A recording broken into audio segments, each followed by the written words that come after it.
جم بین الاختین نہیں کر سکتے، یعنی دو بہنوں سے بیک وقت شادی نہیں ہو سکتی پیغمبر کی شریعت میں۔ تو انہوں نے کہتے ہیں کہ دو بہنوں سے شادی کی تھی۔ اب یہ شادی کا ان کا بھی ایک مشہور قصہ ہے، وہ ہم آگے چل کے بیان کریں گے۔ اچھا، ان کی شادی اپنے ماموں کی بیٹیوں سے ہوئی تھی۔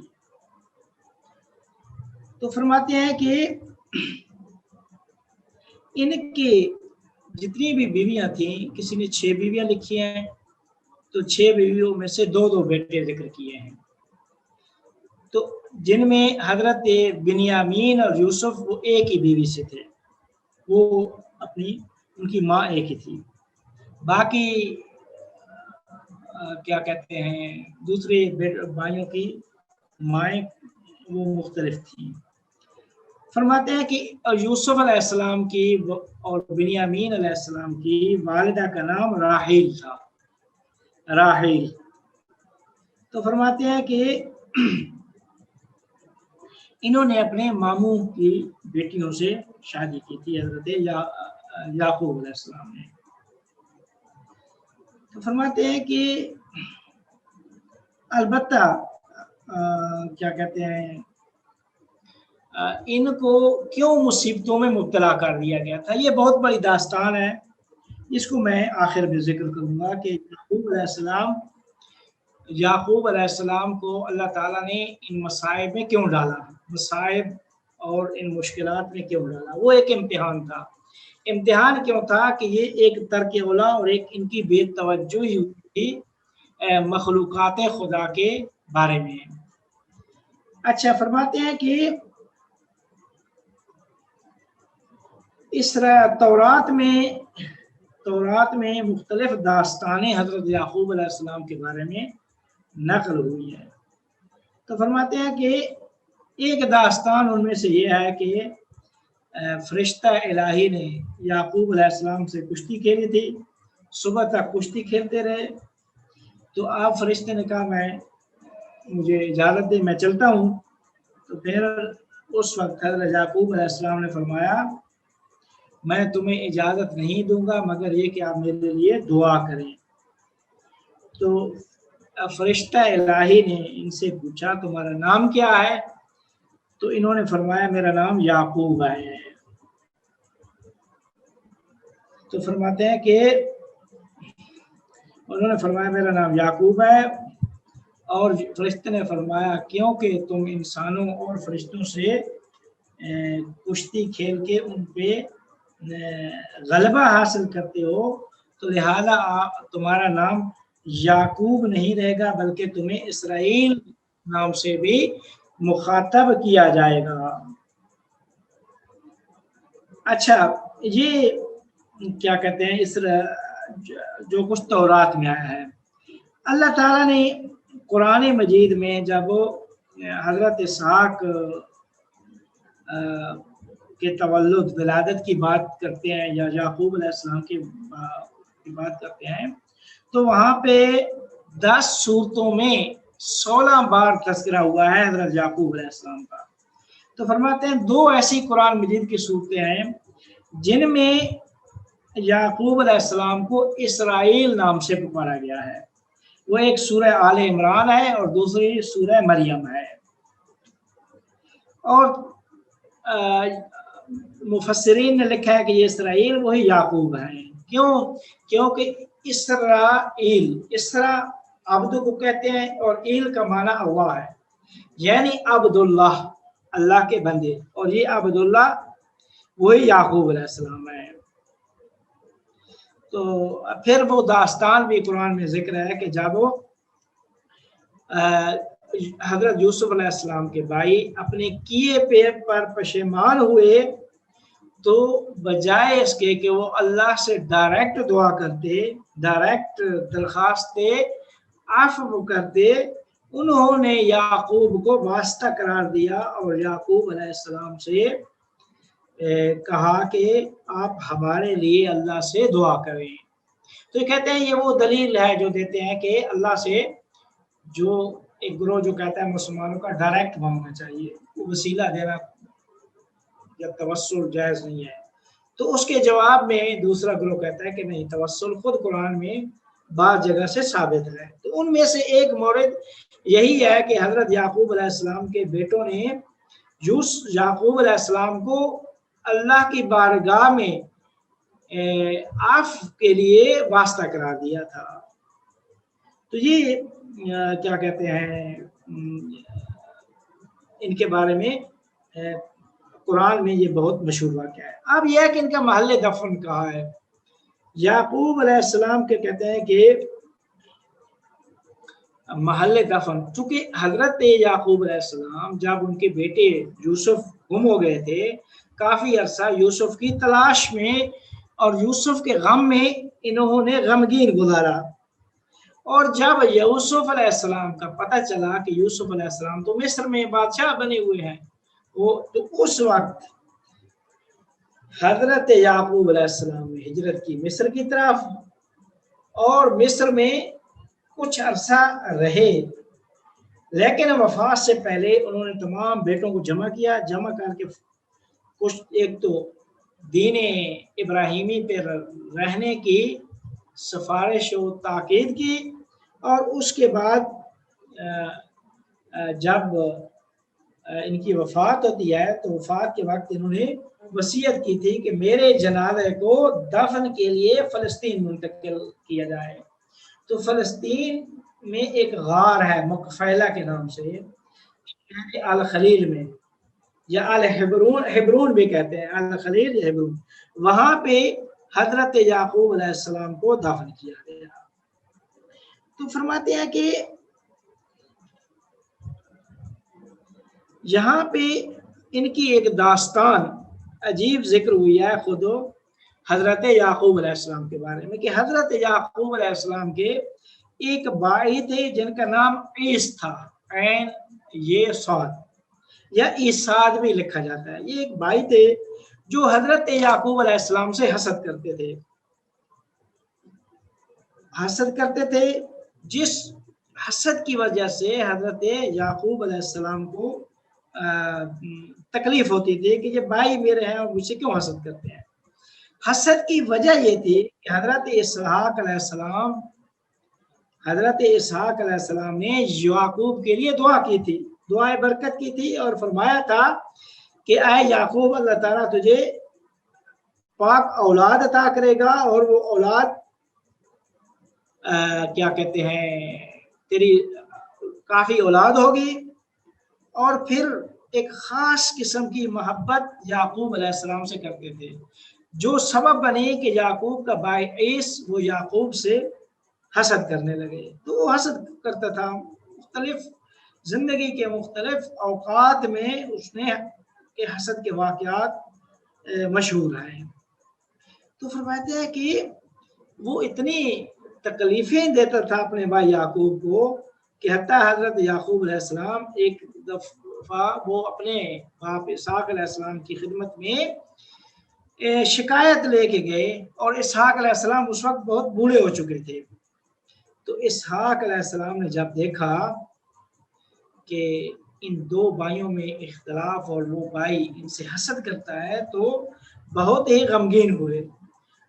تو اس وقت غمگین ہونے کے بعد یعقوب علیہ السلام سے فرمایا کہ اے یعقوب، آپ دیکھ رہے ہیں کہ میں بوڑھا ہو چکا ہوں اور میری عمر ختم ہونے جا رہی ہے، لہٰذا مجھے خوف ہے کہ میرے بعد تیرا یہ بھائی تیرے اوپر غالب آ جائے اور تیرے تمام اختیارات اس کے پاس چلے، لہذا میں تجھے وصیت کرتا ہوں کہ تم اس سرزمین سے نکل جاؤ اور سرزمین ہاران جو عراق، جو آج کے عراق ہے نا، اس کی زمین تھی، کہ کیا کہتے ہیں خاک ایران، وہاں پہ خاک ایران میں چلے جاؤ، اور وہاں پہ اس شہر کا جو رئیس ہے اس کی خدمت میں چلے جاؤ، اس کا نام لابان ابن تبوئیل ہے، اور وہاں جا کر اس کی بیٹی سے شادی کر لینا، جس کے نتیجے میں اس کے جتنے رشتہ دار ہیں وہ تیری کمک کریں گے، تیرے مددگار ہوں گے، کیونکہ وہ علاقے کا رئیس ہے. جب رئیس ہے, اس کی خاندان قبیلہ بھی بہت زیادہ ہے, تو تم جب وہاں پہنچ جاؤ گے تو تمہیں کوئی اذیت نہیں کر سکے گا. تو میں چاہتا ہوں کہ تم اس علاقے سے ہجرت کر کے وہاں چلے جاؤ. تو کہتے ہیں کہ یعقوب علیہ السلام نے اپنے باپ کا شکریہ ادا کیا. شکریہ ادا کرنے کے بعد گھر میں آئے, کہ میں گھر میں آ کر سوچنے لگے کہ اب میں کیا کروں, سفر والد کی وصیت پہ عمل کروں تو کیسے کروں, کہ کس طرح جو ہے نا وہ یہاں سے سفر کر کے عراق کی سرزمین پہ جاؤں. تو کہتے ہیں کہ انہی ایام میں جب وہ فکر کر رہے تھے, تو انہی ایام میں یعقوب علیہ السلام چونکہ نوجوان تھے, یعقوب علیہ السلام, تو ایک دفعہ رات کو عالم خواب میں دیکھا کہ ایک نور کی ایک بہت بڑی کیا کہتے ہیں, ایک نور کا ایک نردبان, ایک سیڑھی بہت بڑی, یعنی اوپر سے نیچے تک سارے کا سارا نور نصب ہو چکا ہے. جس طرح ایک سیڑھی ہوتی ہے, وہ پوری کی پوری سیڑھی نورانی نظر آ رہی تھی, کہ جس کے جو زینے تھے وہ ایک زینہ سونے کا معلوم ہو رہا تھا, دوسرا زینہ کیا کہتے ہیں چاندی کا دکھائی دے رہا تھا. تو کہتے ہیں کہ جب اس سیڑھی کو دیکھا جس کے بہت سارے جو نورانی تھی اور جس کے بہت سارے زینے تھے, تو ان زینوں پہ دیکھا فرشتہ, ایک فرشتہ اللہ نے مقرر کیا, اور وہ فرشتہ ان زینوں کے اوپر بیٹھا ہے. تو فرماتے ہیں اب یہ خواب دیکھ رہے ہیں. تو کہتے ہیں کہ اس دوران یعقوب علیہ السلام نے فرشتے پہ سلام کیا, تو فرشتے نے یعقوب علیہ السلام سے کہا اٹھو ہاران کی طرف چلے جاؤ. ہاران وہی عراق کا شہر, کہ اٹھو ہاران جاؤ اور وہاں جا کر اپنے ماموں لابان کے ساتھ زندگی بسر کرو. وہی بات جو ان کے والد نے انہیں وصیت کی تھی. اور پھر وہ فرشتہ کہتا ہے کہ اس کی ایک بیٹی ہے جس کا نام راحلہ, راحیل بھی کہا گیا, راحلہ بھی, کہ جس کا نام راحلہ ہے, اس کی خواستگاری کرو, اور پھر اللہ تعالیٰ اس کی نسل سے تمہیں بہت سارے فرزند عطا کرے گا جو تمہارے لیے باعث برکت بنیں گے. تو کہتے ہیں کہ یعقوب علیہ السلام جب اس خواب سے بیدار ہوتے ہیں, خواب سے بیدار جب ہوتے ہیں, تو اب چونکہ وہ بات جو والد نے انہیں کہی تھی, تو اب اس بات میں ان کو اور اطمینان حاصل ہو جاتا ہے. اب انہوں نے وسائل سفر جمع کرنے شروع کر دیے. تو وسائل سفر جمع کر کے انہوں نے تیاری شروع کر دی ہاران جانے کی. تو کہتے ہیں کہ جب یہ ہاران پہنچے تو وہی لابان جو ان کا ماموں تھا, وہ اپنے قصر اور محل میں عالم خواب میں دیکھ رہا تھا کہ ایک شخص اس کے پاس آ رہا ہے اس کی بیٹی راحلہ کی خواستگاری کے لیے, اور اس کی علامت یہ ہے, اس شخص کی یعنی خصوصیت یہ ہے کہ وہ شخص 40 مردوں کی طاقت رکھتا ہے. اور جب وہ کنویں کے پاس آتا ہے تو کنویں کے اوپر جو بڑا سا پتھر پڑا تھا اسے 40 بندے اٹھاتے تھے, تو وہ تنہا اور اکیلا جا کے اسے اٹھاتا ہے. تو کہتے ہیں کہ انہی ایام میں سے خواب دیکھا تو دوسرے دن لابان کیا دیکھتا ہے, اپنی قصر کے میں جب باہر آتا ہے تو اسی قصر میں دیکھتا ہے ایک شخص ہے جو کنویں کے سامنے کھڑا ہے, اور اللہ تعالیٰ کو عظمت سے یاد کر رہا ہے, اور وہ جو اس کے اوپر بڑا پتھر پڑا تھا اس پتھر کو اٹھا رہا ہے, اٹھا کر اس سے پانی پی رہا ہے. یعنی وہ جو برتن ڈالتا ہے اس کنویں میں, کنویں سے وہ پانی لے لیتا ہے. فرماتے ہیں کہ لابان یا اس شخص کے پاس آ جاتا ہے. وہ شخص حضرت یعقوب ہوتے ہیں. تو یعقوب علیہ السلام کے پاس آ کے اسے خوش آمدید کہتا ہے اور اپنے محل میں لے جاتا ہے. محل میں لے جانے کے بعد اس کا استقبال اور مہمان نوازی کرتا ہے اور پھر 200 گوسفند اور 40 گائے حضرت یعقوب علیہ السلام کو ہدیہ کرتا ہے. 200 گوسفند اور 40 گائے حضرت یعقوب علیہ السلام کو ہدیہ کرتا ہے. تو کہتے ہیں کہ البتہ بعض تاریخوں کی مورخین نے تو کچھ اس طرح لکھا ہے کہ یعقوب نے لابان کی ایک بیٹی سے شادی کی تھی اور اسی ایک بیٹی سے 2 بیٹے پیدا ہوئے. اسی راحلہ سے ایک یوسف اور ایک بنیامین پیدا ہوئے. تو کہتے ہیں کہ 2 بیٹے اس سے پیدا ہوئے. اسی طریقے سے 6 شادیاں کی, 2 بیٹے ہر بیوی سے اللہ نے انہیں عطا کیے, تو ٹوٹل ان کے 12 بیٹے ہو جاتے ہیں. تو فرماتے ہیں کہ اسی ترتیب سے یہ بعض تاریخ والوں نے لکھا ہے. اور جب یوسف علیہ السلام پیدا ہوتے ہیں تو ان کے پیدا ہونے کے بعد ان کی جو والدہ ہے راحلہ وہ اس دنیا سے چلی جاتی ہے. تو لہذا بعض تواریخ کی نگاہ میں حضرت یعقوب علیہ السلام کی 6 بیویوں میں سے 12 بیٹے تھے, 2 بیٹے ہر بیوی سے تھے.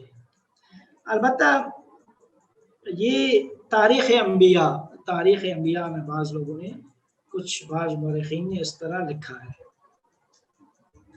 تو فرماتے ہیں کہ لیکن بعض دوسری تاریخ کو ہم جب دیکھتے ہیں تو اس میں کچھ اس طرح ملتا ہے کہ یعقوب علیہ السلام نے راحلہ سے ازدواج کیا, شادی کی. وہ راحلہ جو لابان کی بیٹی تھی, ان کے ماموں کی بیٹی, اس سے شادی کی. پھر اس کے بعد اس کی بہن لیا سے شادی کی. اور چونکہ اس زمانے کی شریعت کے مطابق 2 بہنوں سے ایک ہی وقت میں شادی ہو سکتی تھی, اس کو کہتے ہیں فقہ میں جمع بین الاختین. تو اس زمانے میں جمع بین الاختین جائز تھا. ہماری شریعت میں قرآن میں آ کے اللہ نے جمع بین الاختین پہ پابندی لگا دی کہ جمع بین الاختین جائز نہیں ہے. کہتے ہیں زیادہ جو نظریہ ہے مورخین کا وہ یہ کچھ اس طرح ہے کہ نہیں, یعقوب علیہ السلام نے لابان کی 2 بیٹیوں سے شادی کی تھی, یعنی 2 بہنوں سے. تو کہتے ہیں کہ 2 بہنوں سے شادی کی, 2 بہنوں سے. پھر لابان نے اپنی ہر بیٹی کو 2 بیٹیوں میں سے ہر ایک کو کنیز عطا کی. تو اس طریقے سے کہتے ہیں کہ ان 2 بیٹیوں کو 2 کنیزیں عطا ہوئی. ان کنیزوں کے نام تھے زلفا اور بلہا. تو ان بیویوں نے 2 کنیزیں بھی یعقوب کو بخش دی, ہدیہ کر دی, گفٹ انہوں نے دی. تو اس طرح کہتے ہیں کہ یعقوب علیہ السلام کی 4 بیویاں ہوئی. ان 4 بیویوں میں سے 12 بیٹے پیدا ہوئے. پس ایک تاریخ میں 6 بیویاں اور 2 لابان کی بیٹیاں تھیں. ایک لابان کی بیٹی راحلہ تھی, اس میں 2 بیٹے پیدا ہوئے, یعقوب اور یوسف. باقی 5 دوسری بیویوں میں 2 بیٹے پیدا ہوئے. تو ٹوٹل 12 بیٹے اس طرح ہو گئے. لیکن جو زیادہ مشہور نظریہ ہے وہ کچھ اس طرح ہے کہ نہیں, اور بیویاں نہیں تھی, یہی لابان کی 2 بیٹیوں سے شادی کی تھی, ایک لیا اور ایک راحلہ. ان سے شادی ہوئی. ان 2 کو یعقوب علیہ السلام نے ایک کنیز دی تھی.